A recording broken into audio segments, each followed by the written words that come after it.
चलिए कॉजेज की बात करें, क्या क्या कॉजेज है पीपीएच के। तो causes of PPH, causes of PPH के कारण क्या क्या है उनको याद करने की ट्रिक है 40 40 40 40 40 वाला नहीं, 40 4 टी याद रखने पड़ेंगे आपको। टी से वैसे तो टोन होती है, टी फॉर टोन, और यहाँ पे एटोनिक मिलेगी आपको, टोन टोन एब्सेंट मिलेगी, T for tone, tone absent होगी। टी से ट्रोमा, ट्रोमा हो जाए ट्रोमैटिक यूट्रस, ट्रोमैटिक यूट्रस मिलेगा यहाँ पे, या फिर सर्विक्स या वेजाइना या आसपास के ऑर्गन जो भी है। ट्रोमा हो जाए, चोट लग जाए है ना, ट्रोमा हो जाए उसको बोलोगे ट्रोमैटिक। ज्यादातर अभी बात करेंगे इनके बारे में। Thrombin time, thrombin time disturb हो जाए, ज्यादातर जो ब्लड कोगुलोपैथी है, ब्लड कोगुलेशन डिसऑर्डर, ऐसे समझो ब्लड कोगुलेशन डिसऑर्डर अगर हो जाए जिसमें ब्लड का क्लोट नहीं बन रहा हो, प्रॉपर जम नहीं रहा हो ब्लड और डिस्टर्ब हो रहा हो, उस कंडीशन में भी आपको एटोनिक यूट्रस हो, उस कंडीशन में भी आपको पीपीएच देखने को, जैसे डीआईसी, इसका एग्जांपल है DIC, disseminated intravascular coagulopathy, intravascular coagulopathy. अभी बात करेंगे इसकी डिटेल में, ठीक है। ट्रॉमा, और एक है रिटेन्ड प्लेसेंटा,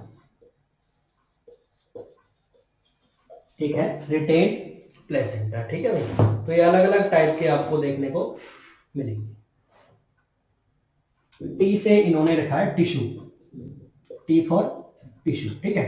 तो रिटेन्ड टिश्यू या रिटेन्ड प्लेसेंटल टिश्यू, तो अगर प्लेसेंटा का टुकड़ा भी अगर यूट्रस के अंदर रह जाएगा तो भी आपको ब्लीडिंग देखने को, क्योंकि वो अटैच है पूरा का पूरा, और वो अगर छोटा सा भी रहेगा तो ब्लड लॉस वहां पे आपको देखने को मिलेगा। तो ये अलग अलग टाइप के कॉजेज है, टी हैं, जिनके आधार पे आप अलग अलग कंडीशंस को इंक्लूड करोगे। पहला हम पढ़ रहे हैं टोन। टोन में यहाँ पे यूट्राइन टोन की बात हो रही है, यूट्रस की टोन, यूट्रस की टोन, यूट्रस की टोन से मतलब है यूट्रस के मसल्स की कॉन्ट्रैक्टिबिलिटी, मसल्स की कॉन्ट्रैक्टिबिलिटी, कितने कॉन्ट्रैक्ट है कितने रिलैक्स। अगर यूट्रस की मसल्स पूरे तरीके से कॉन्ट्रैक्ट है, कॉन्ट्रैक्ट सुकड़ी हुई है, अकड़ी हुई है, कॉन्ट्रैक्शन है, तो ये यूट्रस की टोन होगी हार्ड, यूट्रस की टोन प्रेजेंट, इसका मतलब यूट्रस में टोन है, टोन प्रेजेंट है। अगर यूट्रस की मसल्स हार्ड है, कॉन्स्ट्रिक्टेड है, वो कॉन्स्ट्रिक्ट है, हार्ड है, तो इसका मतलब यूट्रस की टोन क्या है, प्रेजेंट है। अगर यूट्रस की मसल्स में रिलैक्सेशन है तो यूट्रस की मसल्स मिलेगी आपको सॉफ्ट, नॉन टेंडर, टेंडर मतलब हार्ड, नॉन टेंडर मतलब सॉफ्ट, रिजिड बोल सकते हो जिसको आप, हार्ड को रिजिड। आपको मसल्स रिजिड मिल रही है तो इसका मतलब मसल की टोन प्रेजेंट है, और मसल की टोन प्रेजेंट है तो यूट्रस कैसा होगा, हार्ड होगा, कॉन्स्ट्रिक्टेड यूट्रस होगा, सुकड़ा हुआ यूट्रस होगा। और अगर ऐसा नहीं है, यूट्रस में रिलैक्सेशन प्रेजेंट है, इसका मतलब यूट्रस सॉफ्ट है, नॉन टेंडर है, तो यहाँ पे टोन क्या है, एब्सेंट है, टोन क्या है, एब्सेंट। जब यूट्रस कॉन्ट्रैक्ट नहीं होगा, जब यूट्रस रिलैक्स होगा तो इसका मतलब क्या, टोन क्या है, एब्सेंट। अगर यूट्रस कॉन्ट्रैक्ट है, हार्ड है, तो यूट्रस की टोन प्रेजेंट है, यहाँ पे टोन प्रेजेंट है, यहाँ पे टोन एब्सेंट है। अगर टोन एब्सेंट है तो इसको बोलते हैं एटोनिक यूट्रस, इसको बोलोगे एटोनिक यूट्रस। अगर टोन प्रेजेंट है तो इसको बोलोगे टोनिक यूट्रस, ठीक है भाई। ये अलग अलग यूट्रस की टोन के आधार पे है। नॉर्मली क्या होता है, एक बार इसको रेंज करते हैं, बाद में इसको दोबारा एक एक को रिव्यू करेंगे। नॉर्मली क्या होता है, नॉर्मली जैसे ही डिलीवरी होती है, समझो नॉर्मली जैसे ही डिलीवरी होती है वैसे ही ब्लड लॉस होना स्टार्ट हो जाता है, क्योंकि ब्लड वेसल्स रप्चर होती है प्लेसेंटा की डिलीवरी होने के बाद। ये यूट्रस है और ये यूट्रस के साथ प्लेसेंटा अटैच है, कोरियम लाइगल, यहाँ पे ये ब्लड वेसल्स के द्वारा चिपका हुआ है यूट्रस, यूट्रस की वॉल है, ये प्लेसेंटा। जैसे यूट्रस यहां से उखड़ता है, मान लो उखड़ गया, ये उखड़ गया, तो ये जो ब्लड वेसल्स हैं अभी ये क्या है, ओपन है, और यहां से ब्लड लॉस देखने को मिलता है। ओपन वेसल से ब्लड लॉस होगा। अगर इसी टाइम पे जो यूट्रस है अगर वो कॉन्ट्रैक्ट करेगा तो ये वेसल्स को सिकुड़ेगी, चिपकेंगी, ये यूट्रस कॉन्ट्रैक्ट होगा तो ये चिपकेंगी, और चिपकेंगी तो जो ब्लड का लॉस है वो कम हो जाएगा। और ये काम होता है जस्ट आफ्टर डिलीवरी। डिलीवरी जैसे ही प्लेसेंटा की डिलीवरी होती है मेल, जैसे ही प्लेसेंटा की डिलीवरी होती है यूट्रस की मसल्स में कॉन्ट्रैक्शन होता है। यूट्रस की मसल्स में क्या होगा, कॉन्ट्रैक्शन होगा। इस कॉन्ट्रैक्शन का फायदा क्या है, इस कॉन्ट्रैक्शन का फायदा ये जो खून की वेसल्स ओपन है ये ब्लड वेसल्स को क्या करता है, क्लोज करता है। ये ब्लड वेसल्स को क्या करेगा, क्लोज कर देगा। और ब्लड वेसल्स क्लोज होगी तो ब्लड लॉस क्या है, प्रिवेंट हो जाएगा। ब्लड का लॉस नहीं होता भाई। ये ब्लड वेसल्स निकली हुई, अगर इनके बीच में जो मसल्स लगी वो कॉन्स्ट्रिक्ट करेंगी तो यहां से जो ब्लड का लॉस है वो कम हो जाएगा। और अगर ब्लड लॉस कम हो गया तो भाई कोई प्रॉब्लम नहीं होगी। कब होगा ये, जब यूट्रस की मसल्स क्या करेंगी, कॉन्ट्रैक्ट। यूट्रस की मसल्स कैसी होगी, हार्ड होगी, टोन प्रेजेंट होगी। ये तब कहानी है पूरी, ये नॉर्मल है। लेकिन यहाँ पे हम लिख रहे हैं टोन में एटोनिक यूट्रस। कैसा यूट्रस लिख रहे हैं, एटोनिक। अगर ये टोन एब्सेंट है, अगर यूट्रस डिलीवरी के बाद कॉन्स्ट्रिक्ट नहीं हुआ, अगर यूट्रस कॉन्स्ट्रिक्ट नहीं हुआ तो ये जो वेसल्स निकली हुई है जिनकी, ये वेसल्स क्लोज नहीं होंगी, वेसल्स ओपन रहेंगी, ब्लड लॉस देखने को मिलता रहेगा। और इसलिए एटोनिक यूट्रस ही 80% कोज है ब्लड लॉस का पीपीएच का।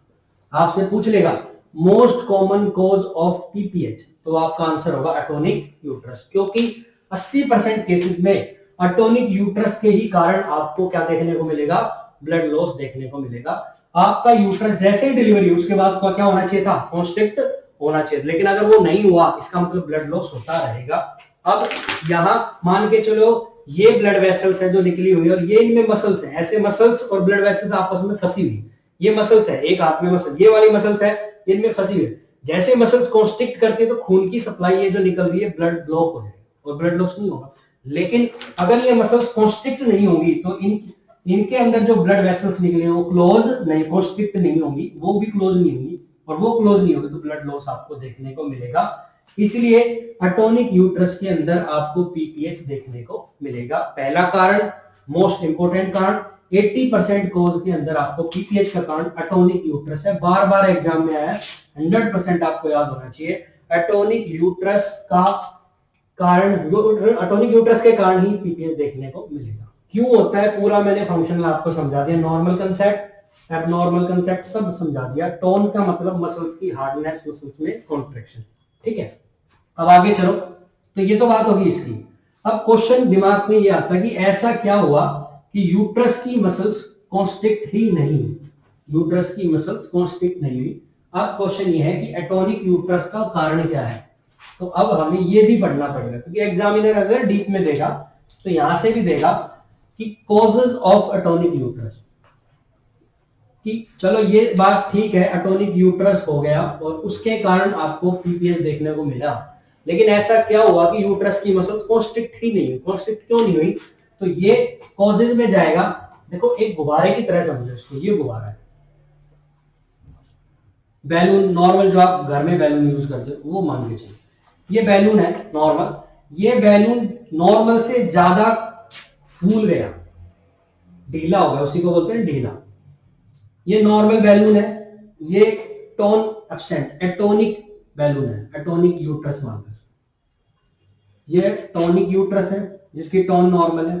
तो जब बच्चे की डिलीवरी होती है तो बच्चा इसके अंदर ग्रो करेगा, तो ग्रो करता है तो ऑटोमेटिकली ये साइज बढ़ता है, नॉर्मल सबके अंदर बढ़ता है, लेकिन उसके बाद वापस कॉन्स्ट्रिक्ट होकर नॉर्मल साइज में आ जाता है, ये नॉर्मल प्रोसेस।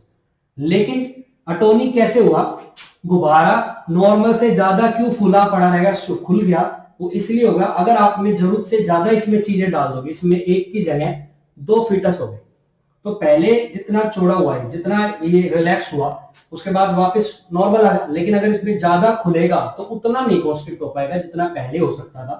तो एक कारण तो एक से ज्यादा बच्चे होना, मल्टीपल प्रेगनेंसी पहला कारण है, मल्टीपल प्रेगनेंसी।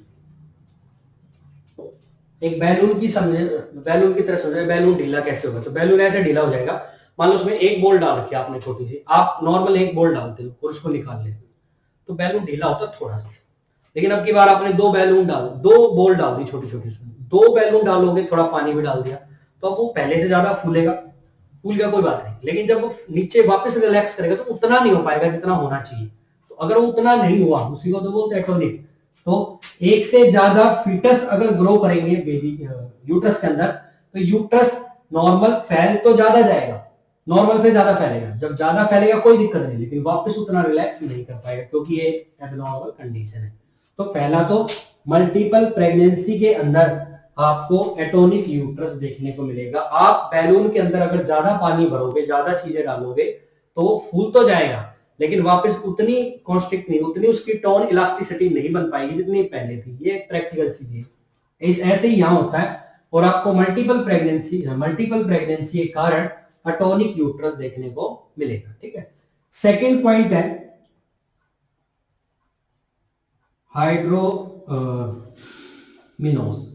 हाइड्रोमिनोज या जिसको आप पॉलीहाइड्रोमिनोज बोलते हैं।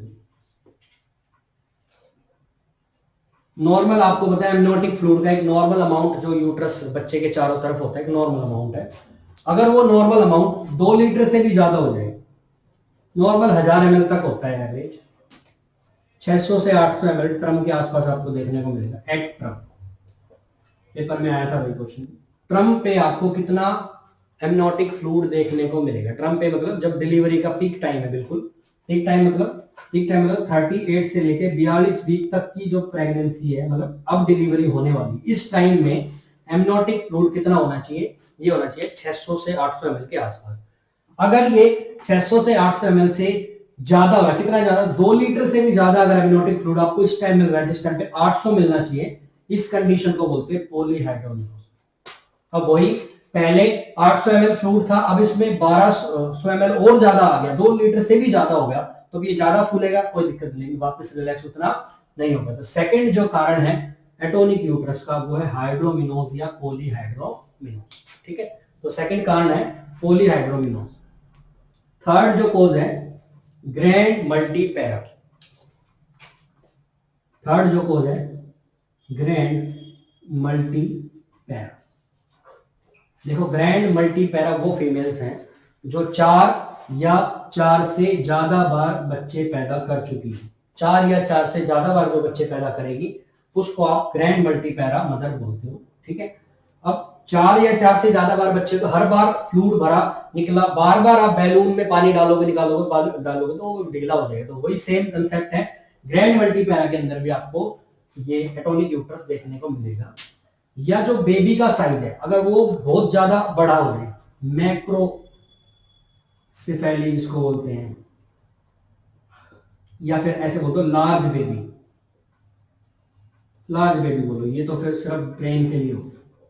अगर लार्ज बेबी है, बेबी का साइज नॉर्मली 2.5 से 3.5 किलो तक का बच्चा होता है, लेकिन अगर 4 या 4 किलो से ज्यादा बच्चे का वजन है तो ये तो लार्ज बेबी होगा, और लार्ज बेबी होगा तो वो ग्रो करेगा, वापस सेम कंसेप्ट चलेगा। इसलिए आपको यहाँ भी देखना है, लार्ज बेबी का मतलब 4 kg से ज्यादा वजन। ज्यादातर डायबिटीज मेलाइटिस के अंदर बच्चे का जो साइज है वो बड़ा हुआ देखने को मिलता है, लार्ज बेबी आपको देखने को मिलेगा। कितना? 4 किलो से ज्यादा जिस बच्चे का वजन है पैदा होने पे, वो लार्ज बेबी है, तो वो यूट्रस के में भी लार्ज ही होगा। तो अगर वो लार्ज बेबी है तो ज्यादा ग्रो कराएगा, वापस रिलैक्स नहीं हो पाएगा। Use of anaesthetics drug. अगर आप एनेस्थेटिक ड्रग ले रहे हो, एनेस्थीसिया वाली ड्रग ले रहे हो जो सुन करने ऑपरेशन के लिए या किसी भी प्रोसेस में काम आ रहे हैं, ये मसल्स रिलैक्सेंट है, ये आपकी मसल्स को रिलैक्स कर देगा। और अगर आपकी मसल्स, यूट्रस की मसल्स रिलैक्स हो गई तो भाई टोन चली जाएगी, क्योंकि टोन मसल्स के रिलैक्सेशन पे डिपेंड करती है या नहीं। अगर मसल रिलैक्स हो गई तो यूट्रस की टोन भी चली जाएगी, ये भी कारण है। छठा कारण है यूज ऑफ एक्सेसिव ऑक्सीटॉक्सिन।